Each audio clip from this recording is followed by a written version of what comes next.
minta laluan tentang kemiskinan. Kemiskinan, Timbalan Speaker, tentang kemiskinan, Pagu. Kemiskinan. Yang Berhormat, Pagu tidak bagi laluan, sila duduk. Boleh, Pagu. Kemiskinan. Tentang rakyat, masalah rakyat, kemiskinan. Tidak bagi laluan. Rasionalisasi subsidi Kemiskinan. itu yang betul penting. Ada yang hidup mewah, lari ke luar negara, main golf. Yang Berhormat, Kota Melaka, sila duduk. Dekat Timur Tengah, main golf dekat sana. Namun Didakwa. kita perlu berhati-hati. Rasuah. Yang Berhormat, sila duduk. Anak menantu, Pagu.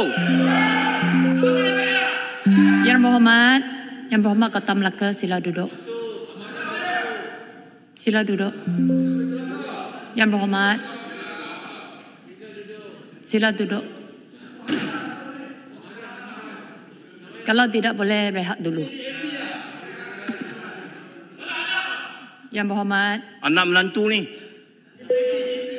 Yang Berhormat, Kota Melaka, sila duduk. Amaran pertama.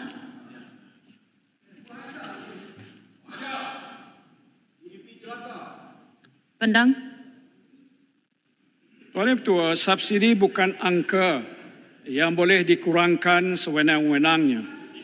Ia adalah pelindung kepada rakyat yang berpendapatan rendah.